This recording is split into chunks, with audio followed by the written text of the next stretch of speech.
Porto, on the coast of Portugal. Unemployment in the country is running at an average 11%, but here it's even higher. The government's austerity measures are having an effect on people. Pensions have been frozen and wages cut while prices are rising. Local merchants are also feeling the pinch. Maria Madalena has been a fixture at the old market since she was a little girl, when her parents worked here. Now business has dropped off badly.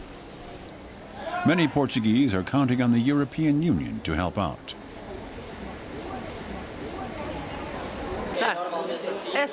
It's always this empty nowadays. The past few years it's gotten worse and worse. I don't know anything about politics, but I hope they put some money into it, because right now business is very bad. Many shops have already closed their doors. Seafood dealer Graça Moura hasn't sold anything all day. Retailers are affected by their customers' pension cuts and tight budgets. There have been lots of cuts, especially for the poor. They're hit the hardest. That's not fair. But none of us will be doing well.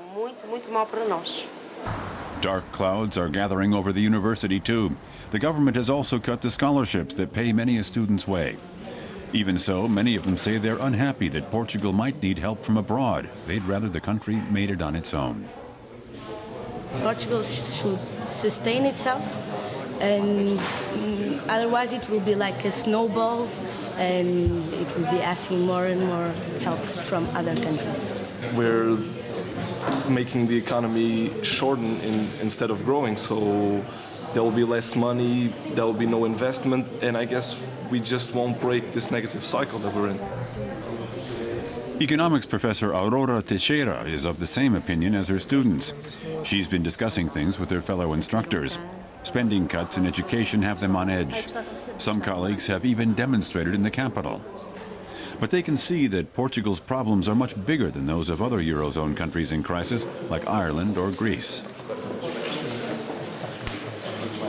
Ireland and Greece are quite completely different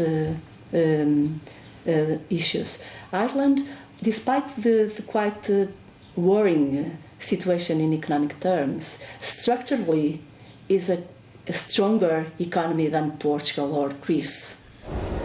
With the collapse of its housing market, drop in foreign investment, and floundering domestic industries, Portugal has a long list of problems. Everyone, rich, poor, or middle class, has to tighten belts. For German companies based in Portugal, business has also been worse than in previous years. The firm Schmidt & Sohn has been building elevators here since the 1950s. Exports, which make up around 70% of total turnover, are largely unaffected, but soaring interest rates have caused a dip in domestic sales.